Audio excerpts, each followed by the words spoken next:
Hello class 9th students, this is the next video of chapter 2 and in this video we are going to discuss about the northern plains। इसमें हम लोग जानेंगे कि northern plain जो है शिवालिक के नीचे वो किस तरह से बना है। The northern plain has been form by the interplay of the three major river systems namely the Indus, the Ganga and the Brahmaputra along with the tributaries. तो जो ये नॉर्दर्न प्लेन्स जो उत्तरी मैदान का निर्माण हुआ है वह मेन तीन नदियों के द्वारा हुआ है। द इंडस जो कि तिब्बत से निकलती है मानसरोवर से, और गंगा जो हरिद्वार से, और ब्रह्मपुत्र जो कि वो भी तिब्बत से ही निकलती है, चाइना की रिवर है। तो ये तीन नदियों के द्वारा ये फॉर्म किया गया है प्लेन्स, नॉर्दर्न प्लेन्स। और उसकी जो सहायक नदियां हैं जैसे यमुना है, घाघरा है, गंडक है, these all are the sum tributaries river which are helping to form the northern planes.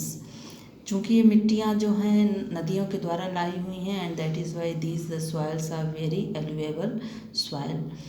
This plain is formed of alluvial soil and the deposition of alluvium in a vast basin lying at the foothills of the Himalayas over millions of years।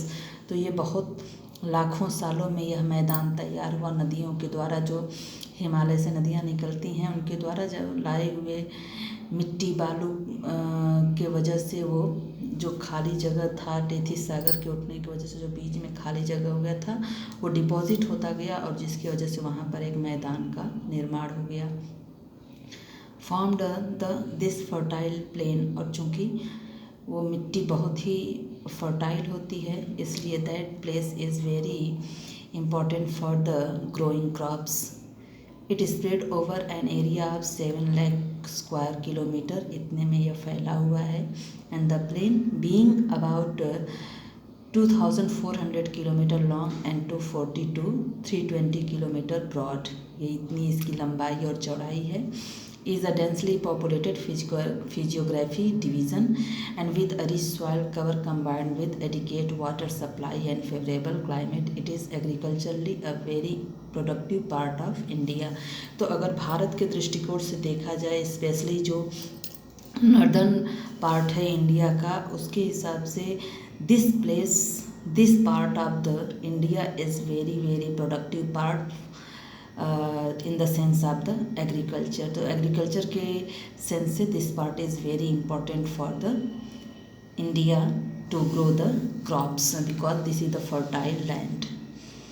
The rivers coming from northern mountains are involve in depositional work in the lower course due to gentle slope the velocity of the river decreases which result in the formation of riverine island। चूँकि ये नदियाँ जो होती हैं यह नदियाँ अपने साथ मिट्टी बालू ले आती हैं और जिसकी वजह से यह एक मैदान का निर्माण करती हैं जिसकी वजह से वह ज़मीन जो होती है बहुत ही फर्टाइल हो जाती है।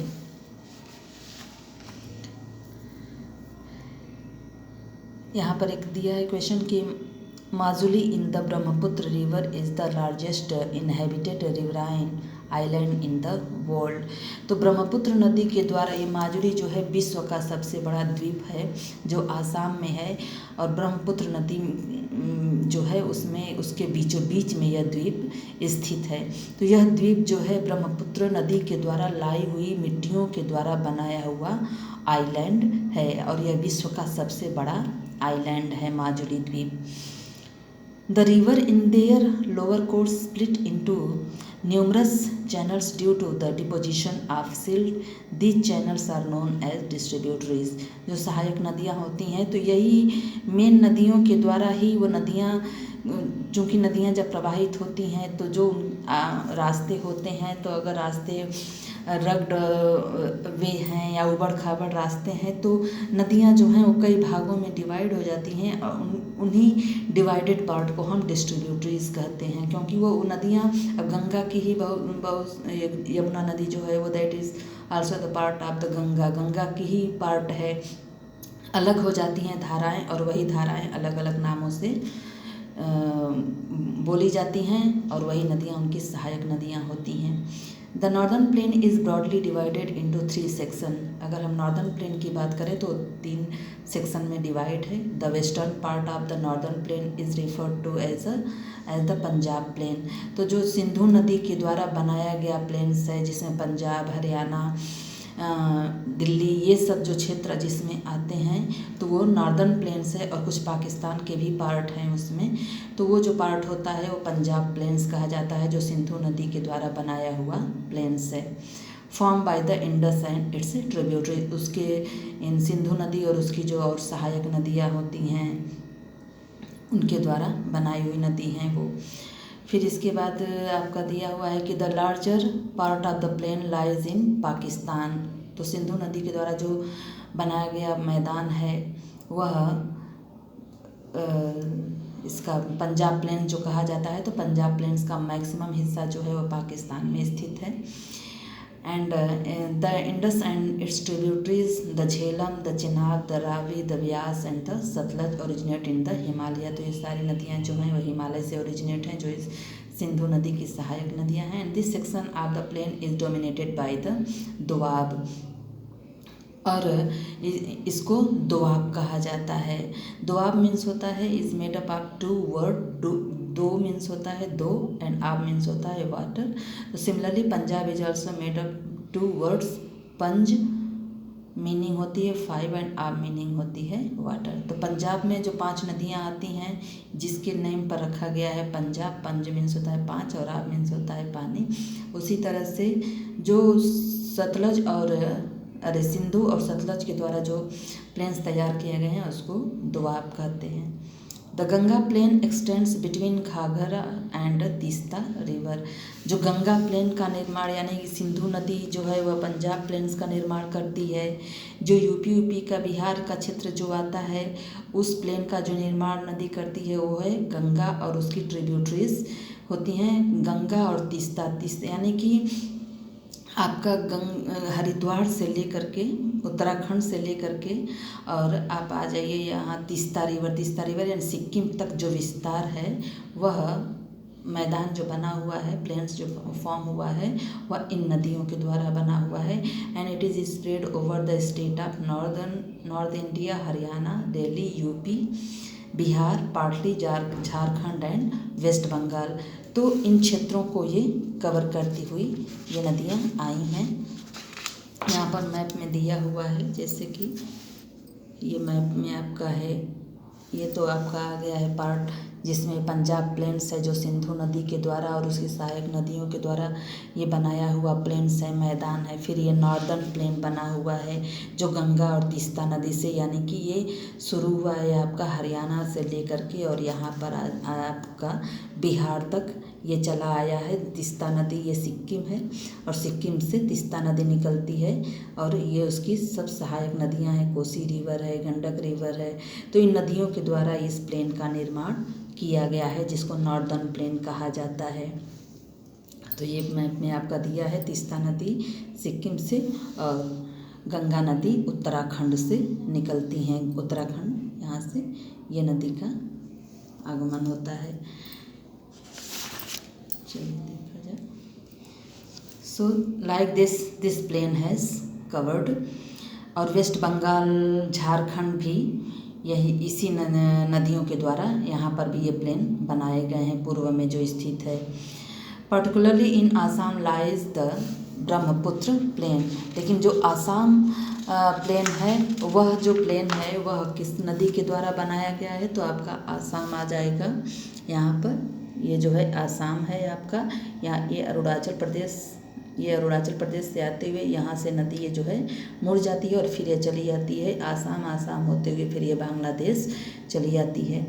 तो यहाँ अरुणाचल से आसाम में यह एक बहुत बड़े प्लेन का निर्माण यानी एक बहुत बड़े मैदान का निर्माण करती है और इसके साथ बहुत ज़्यादा बालू और मिट्टी आते हैं, जिसकी वजह से यह एक द्वीप का भी निर्माण की है जिसका नाम है माजुली, जो कि ब्रह्मपुत्र नदी में ही स्थित है।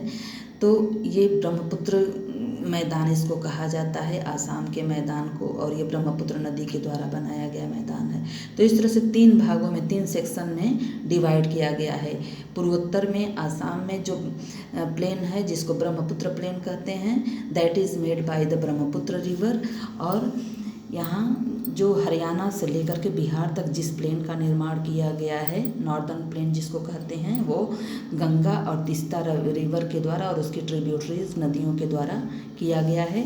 और पंजाब प्लेन जो है वो सतलज और सिंधु नदी के द्वारा उस प्लेन का निर्माण किया गया है। तो इस तरह से यह जो नॉर्दर्न प्लेन है यह 3 सेक्शन में डिवाइड है, पंजाब प्लेन, नॉर्दर्न प्लेन और ब्रह्मपुत्र प्लेन।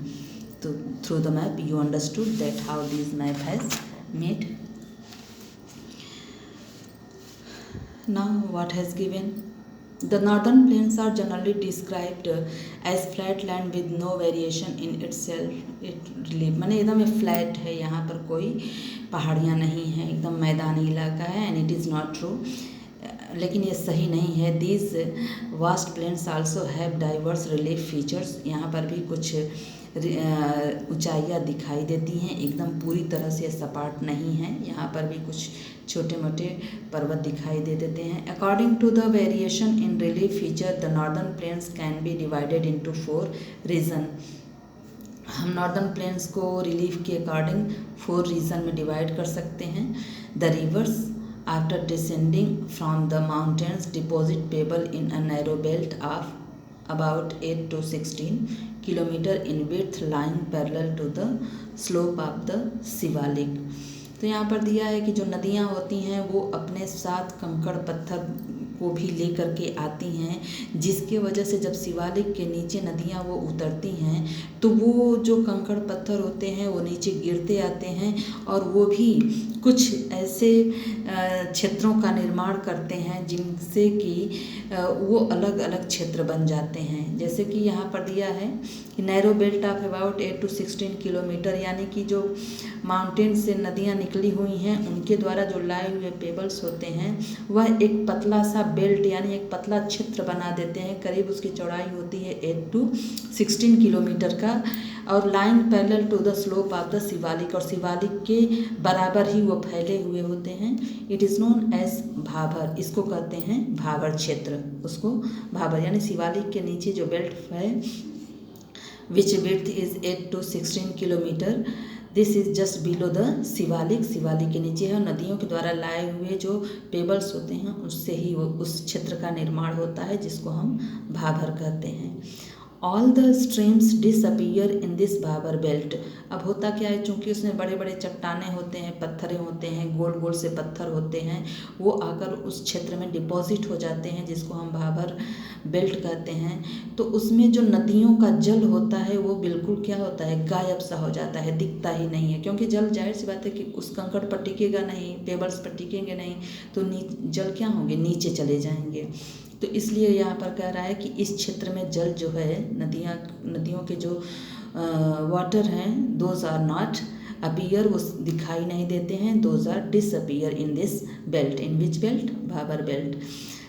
फिर उसके जैसे ही साउथ जाएंगे, नीचे जाएंगे, तो south of this belt the streams and rivers reemerge and create a wet. लेकिन as you will just move down to the Bhabar belt, लेकिन जैसे ही आप भाबर बेल्ट के नीचे जाते हैं तो वहाँ पर अचानक से नदियों का जो जल है वो उभड़ आता है, दिखाई देने लगता है, और वो जल जो है बहुत तेज़ी से उसका प्रवाह नहीं हो पाता। Mean those streams are not very fast, उनके जो धाराएं होती हैं बहुत तेज़ नहीं होने की वजह से वो धीरे फ्लो करते हैं, और जिसकी वजह से वह उन क्षेत्रों में दलदल का निर्माण करती हैं। Swampy and marshy region known as Terai, तो दलदली क्षेत्र का निर्माण करती हैं। यानी भाबर बेल्ट के बाद दूसरा एक बेल्ट आता है, क्योंकि यहाँ पर कहा गया है ना कि 4 रीजन में डिवाइड किया गया है उसको। तो 4 region, first region is called the Bhabar belt, second is called the Terai. Terai यानी कि वो ऐसा क्षेत्र का निर्माण करती हैं ये नदियाँ जो कि दलदली क्षेत्र होती है, यानी कि कीचड़ युक्त वो जगह होती है, वहाँ पर पानी तेज बहाव नहीं होने की वजह से वो क्षेत्र जो होता है वो क्या हो जाता है, स्वैम्पी हो जाता है, मार्सी हो जाता है। This was a thicky forested region full of wild life. चूँकि हमेशा वहाँ नमी होने की वजह से वहाँ पर बहुत ज़्यादा जंगल झाड़ियों का वहाँ पर ग्रो हो जाते हैं, और जिसकी वजह से उनमें बहुत सारे जानवरों का भी निवास होने लगता है। The forest have been clear to create agricultural land and to settle migrate from Pakistan after partition. इसी तराई क्षेत्र को, जो जंगल थे, उनको साफ किया गया कृषि के लिए, क्योंकि बहुत पार्टीशन के दौरान जो पाकिस्तान से माइग्रेट होकर के लोग यहाँ आए थे, उनको रहने के लिए और खेती करने के लिए जगह यहाँ पर दी गई, तो वो लोग यहाँ पर खेती करने लगे और बसना शुरू कर दिए। Locate Dudhwa national park in this region. Dudhwa national park के बारे में पूछा गया कि यह इस क्षेत्र में कहाँ पर स्थित है, तो इसको मैप जब समझाया जाएगा तो बता दिया जाएगा। The largest part of the northern plain is formed of older alluvium, यानी कि जो नॉर्दर्न प्लेन का जो सबसे बड़ा पार्ट है, लार्जेस्ट पार्ट, वो जो है वह पुरानी जो एलुवियल सॉइल होती हैं उससे बनी हुई हैं। They lie above the flood plains of the rivers and present terrace like features. This part is known as Bhangar. कुछ ऐसी भी बेल्ट बनाए गए हैं इन्हीं नदियों के द्वारा, लेकिन वो बहुत पुरानी मिट्टियों के द्वारा बनाए गए हैं, और वो मिट्टियाँ इतनी, माने वो चूँकि फ्लड प्लेन्स जो होते हैं तो वहाँ पर हर साल बाढ़ आने की वजह से वहाँ पर क्या होता है कि मिट्टियाँ हमेशा रिन्यू होती रहती हैं, नई मिट्टियाँ आती रहती हैं, जिससे वो मैदान जो होता है, वह क्षेत्र जो होता है वो उपजाऊ होता जाता है। लेकिन कुछ ऐसे भी बेल्ट हैं, कुछ ऐसी जगह है नॉर्दर्न प्लेन्स में जो इतनी ऊंचाई पर है कि वहाँ पर बाढ़ का पानी नहीं पहुँच पाता है, जिसकी वजह से वहाँ वह पुरानी मिट्टियों से ही बना हुआ क्षेत्र है, और वह क्षेत्र जो होता है वह बिल्कुल भी उपजाऊ नहीं होता है, और वहाँ बाढ़ का पानी भी नहीं पहुँच पाता है, और वहाँ की जो खेती होती है या वहाँ का जो वो क्षेत्र है, मैदान है, वह उसका आकार बिल्कुल टेरेस जैसा होता है, सीढ़ी नुमा होता है, सीढ़ीदार जैसा लगता है। एंड इसी पार्ट को कहा जाता है भांगर प्लेन, माने इस भांगर क्षेत्र इसको कहा जाता है। So now here we had read up to 3 sections. Now the last section has given that the soil in this region contains calcareous deposit locally known as कंकड़। तो यह क्षेत्र जो है बिल्कुल कंकड़ीला हो जाता है, क्योंकि यहाँ पर बाढ़ का पानी आने के न वजह से यह एकदम सूखा क्षेत्र हो जाता है, और कंकड़ीला क्षेत्र है, तो जाहिर सी बात है कि यह बिल्कुल उपजाऊ क्षेत्र तो रहेगा नहीं। और चूँकि यहाँ की मिट्टियाँ भी उपजाऊ नहीं रहती हैं, पानी न आने की वजह से ये मिट्टियाँ जो हैं वह सूखी पड़ी रहती हैं, और यह क्षेत्र that region is not well agriculture region. The newer younger deposit of the flood plain are called Khadar. ये जो बेल्ट होता है that is very good region, ये बहुत अच्छा रीज़न होता है एग्रीकल्चर के लिए, क्योंकि यह यहाँ पर अक्सर बाढ़ आने की वजह से यहाँ की जो मिट्टी होती है वो रिन्यू होती रहती है, और मिट्टियाँ हमेशा डिपॉजिट होती रहती हैं, जिसकी वजह से यह जो क्षेत्र होता है खादर वाला, ये एग्रीकल्चर के लिए बहुत बेहतर होता है। तो they are renewed almost every year and so are fertile, thus ideal for the intensive agriculture. तो जो खादर वाला क्षेत्र है जो यूपी में आ जाता है, यही क्षेत्र जो होता है वो एग्रीकल्चर के लिए सबसे बेहतर। तो नॉर्दर्न प्लेन्स को अगर हम ये कहें कि शिवालिक के बाद से ही शुरू हो जाता है नॉर्दर्न प्लेन्स, और वो नॉर्दर्न प्लेन्स पूरा जो है वो उपजाऊ है, या पूरा जो वो प्लेन्स है वह एग्रीकल्चर के लिए बेहतर है, या उसमें कोई रिलीफ नहीं है, तो ऐसा नहीं है। उस नॉर्दर्न प्लेन्स को भी 4 सेक्शन में इस तरह से डिवाइड किया गया है, और जो उसका खादर बेल्ट है that is very growing part, वो बहुत बेहतर पार्ट होता है, that is good part for the agriculture. So this is the northern plains. In the next video we will discuss about the peninsular plateau. Thank you.